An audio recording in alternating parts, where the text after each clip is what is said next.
மத்குருசமாரம்பாம் யதிசேகரமத்யமாம் லக்ஷ்மீவல்லபபர்யந்தாம் வந்தே குருபரம்பராம். ஆழ்வார்கள் வாழி அருளிச் செயல் வாழி தாழ்வாதுமில் குறவர்தாம் வாழி ஏழ்வாறுமுய்ய அவர்கள் உரைத்தவைகள்தாம் வாழி செய்யமறை தன்னுடனே சேர்ந்து. விபவாவதாரத்தை பறக்க அனுபவித்த பெரியாழ்வார் அச்சாவதார அனுபவத்தை செய்யத் தொடங்கி முதலிலே திருமாலிருஞ்சோலை எம்பெருமானை பற்றி 2 பதிகங்கள் அருளிச் செய்தவர். அடுத்தபடியாக திருக்கோட்டியூர் என்கிற திவ்யதேசத்தை எம்பெருமானை அனுபவிக்க கோலி அந்த திவ்யதேசத்திற்கு ஒரு பதிகம் அருளிச் செய்கின்றார். இந்த திருக்கோட்டியூர் என்கிற திவ்யதேசத்திற்கு பெரியாழ்வார் காட்டுகின்ற பெருமை என்ன என்னால், உத்தம ஸ்ரீவைஷ்ணவர்கள் நிறைந்த திவ்ய தேசம், உயர்ந்த ஸ்ரீவைஷ்ணவர்கள் இந்த திவ்ய தேசத்திலே எழுந்தருளி இருக்கின்றார்கள். அப்படிப்பட்ட ஸ்ரீவைஷ்ணவர்களாலே தினமும் தொழப்படுபவன் திருக்கோட்டியூர் எம்பெருமான். அந்த எம்பெருமானை தொழாதவர்கள் பாவகாரிகள் என்று தெரிவிக்கின்றார். அதைத்தான் முதல் பாசுரத்திலேயே காட்டுகின்ற பொழுது மூவர் காரியமும் திருத்தும் முதல்வன் என்று அந்த எம்பெருமானுக்கு ஒரு பெருமை சொன்னார். மூவர் காரியம் என்னால் பிரம்மா அவன் என்ன செய்தான்? அவன் வேதத்தை தொலைத்து விட்டான். உடனே எம்பெருமான் மத்ஸ்யாவதாரம் எடுத்து அந்த வேதத்தை மீட்டுக் கொடுத்தான். ருத்ரன் அவனுக்கு ஏதோ ஆபத்து வந்தது.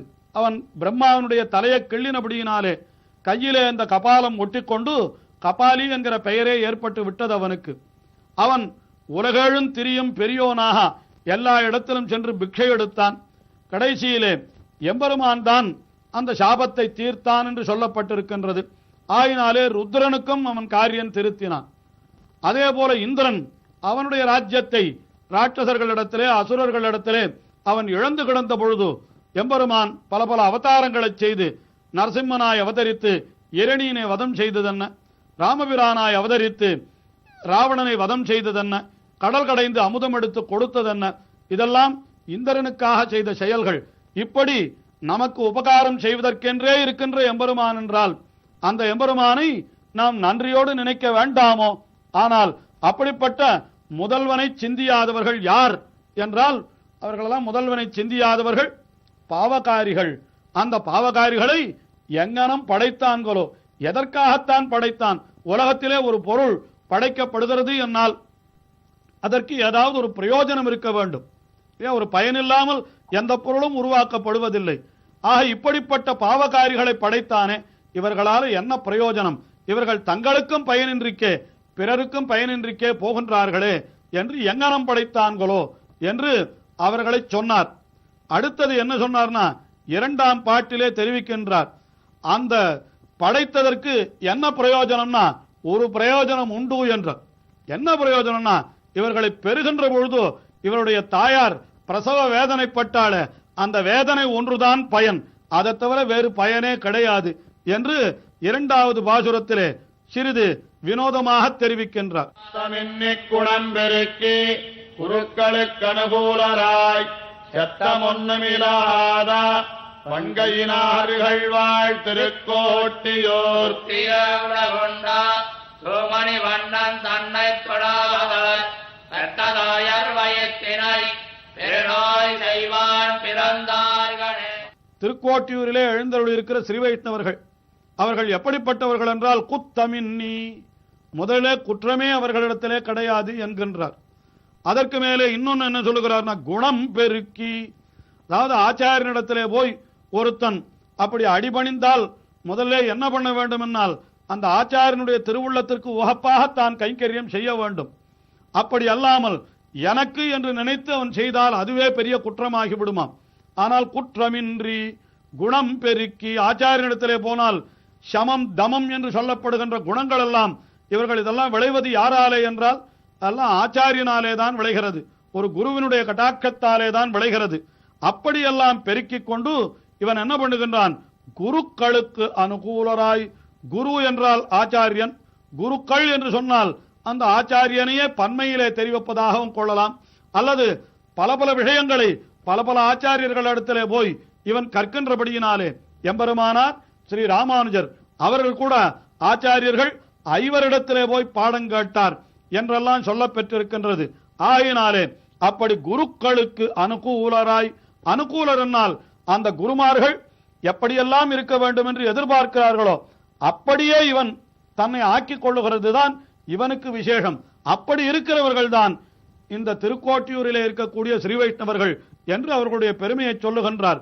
அது மட்டுமல்ல, சற்றமொன்றுமில்லாத வன்கையினார்கள் வாழ் திருக்கோட்டியூர். சற்றம் ஒன்று, சற்றம் என்றால் அசூயை, பொறாமை.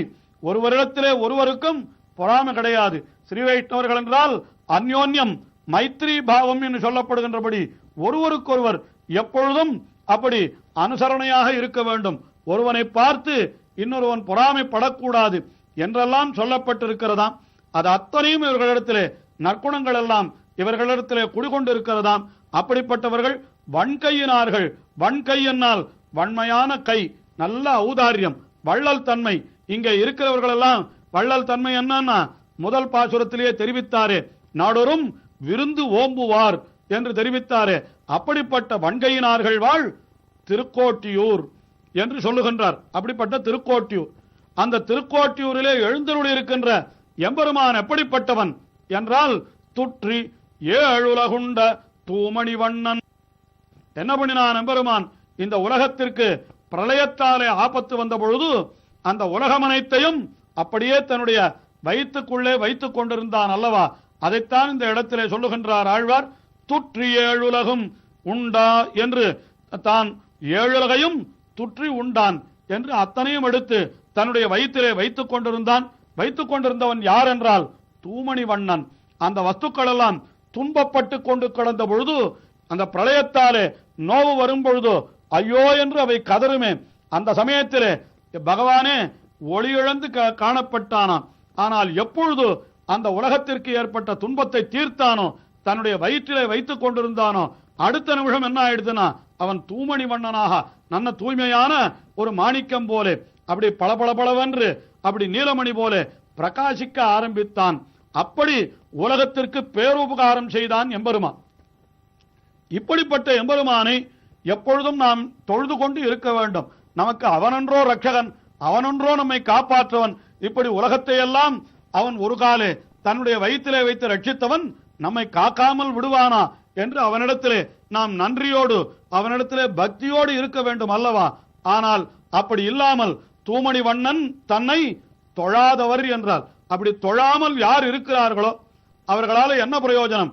கீழே சொன்னார், இப்படிப்பட்டவர்களை எதற்காக படைத்தான் அந்த படைப்பு கடவுள் என்று படைத்தவன் எதற்காக படைத்தான் என முதல் பாசுரத்திலே கேட்டவர் இப்பொழுது இரண்டாம் பாசுரத்திலே தெரிவிக்கிறார். அப்படி அவனை தொழாதவர் எதற்காக பிறந்தார்கள் என்றால், பெற்ற தாயர் வயிற்றினை பெருநோய் செய்வான். அப்படி தன்னை பெறுவதற்காக அப்படி சிரமப்பட்டாளே தாய், அந்த சிரமந்தான் அவளுக்கு மிச்சமே தவிர இவனால் ஒரு உபகாரமும் கிடையாது. எவ்வுயிர்க்கும் தாயிருக்கும் வண்ணமே தன் வயிற்றிருத்தி உய்யக் கொண்டான் என்று உலகத்தை எல்லாம் தன்னுடைய வயிற்றிலே வைத்துக் கொண்டிருந்தவன் அவனும் ஒரு தாய் போன்றவன் தான். ஆஹா, அந்த தாய்க்கு உபயோகம் இல்லாதவன் பெற்ற தாய்க்கும் உபயோகம் இல்லாதவன் தானே. ஆகினாலே இவன் பிறந்ததே வீண் என்பதை பெற்ற தாயர் வயிற்றனை பெருநோய் செய்வான் பிறந்தார்களே, பெரிய நோய் நோயாகவென்றோ இவர்கள் பிறந்தார்கள் என்று இந்த பாசுரத்திலே தெரிவித்தார். அடுத்தபடியாக மூன்றாவது பாசுரம், அதிலேயும் இதே போன்ற ஒரு விஷயத்தை தான் தெரிவிக்கிறார். என்ன தெரிவிக்கிறார் என்னால், இவர்கள் பிறந்தது மட்டுமல்ல, இவர்கள் எதற்காக உணவு உண்கிறார்கள் அதுவும் கூட வீண் என்கின்றார் மூன்றாவது பாசுரத்திலே. நன்மணியும் மரதகமும் அழுத்தி நிழலும் திண்ணைதோள் திருக்கோட்டியோர் திருமாலவன் திருநாமங்கள் என்ன கண்ட விரல்களால் இழைப்பழுதும் என்ன இல்லாது போய் உன்னை கண்டதம் ஓத்தவாய்க்கு கவலமொன்று எண்ணார்கள். இந்த திருக்கோட்டியூர் என்கிற திவிதேசம் அது பாகவதர்களாலே நிறைந்தது. அங்கே இருக்கிறவர்கள் எல்லாம் வன்கையினார்கள், குற்றமல்லவர்கள், நாவகாரியம் சொல்லில்லாதவர்கள் என்று சொன்னவர் இப்பொழுது அவர்கள் செய்து வைத்திருக்கிற மற்றொரு செயலையும் சொல்லுகிறார். வண்ண நன்மணியும் மரதகமும் அழுத்தி நிழலெழும் திண்ணை என்று அவர்கள் அழகான வீடுகளிலே அழகான திண்ணைகளை எல்லாம் அமைத்திருக்கிறார்களாம். அதிலே வண்ண நன்மணி மரதகம் இவற்றையெல்லாம் பதித்து வைத்திருக்கிறார்களாம். இப்படிப்பட்ட அழகான திண்ணைகள். இந்த திண்ணைகள் எதற்காக என்னால் அதுவும் கூட பாகவதர்களுக்கு உபயோகப்படுவதற்காக வெளியூருக்கு செல்லக்கூடிய ஸ்ரீ வைஷ்ணவர்கள் வந்தால் சற்று ஓய்வெடுத்துக் கொள்ளட்டும் என்பதற்காக திண்ணைகளை எல்லாம் தங்களுடைய கிரகங்களிலே கட்டி வைத்திருக்கிறார்களா? இந்த காலத்தில் அப்படிப்பட்ட விஷயங்களை எல்லாம் நாம் பார்க்கவே முடியாது. யாருடைய வீட்டிலும் எந்த திண்ணையும் இல்லை.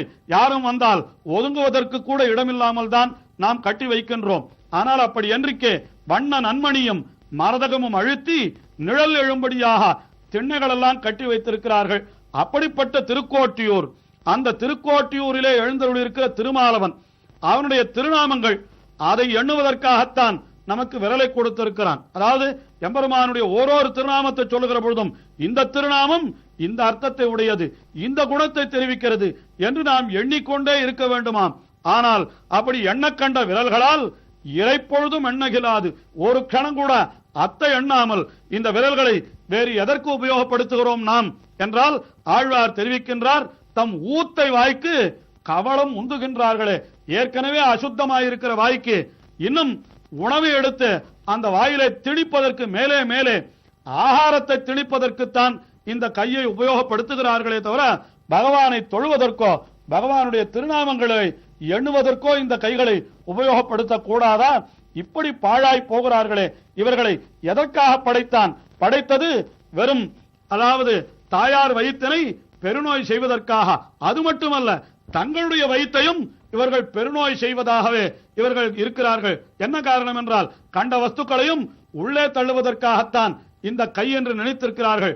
நாக்கு என்பது அந்த எம்பெருமானுடைய திருநாமத்தை சொல்லுவதற்கு, கை என்பது அந்த எம்பெருமானுடைய திவ்யமங்கல விக்கிரத்தை சேவித்து கை கூப்புவதற்கு என்று இப்படி ஜிஹ்வே கீர்த்தய கேசவம் என்றெல்லாம் காட்டியிருக்கிறார்களே.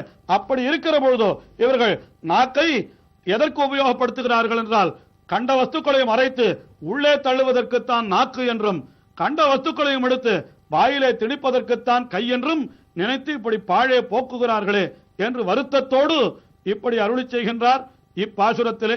இன்னும் பெரியாழ்வாருடைய திருக்கோட்டியூர் அனுபவம் மேலே தொடர்கிறது.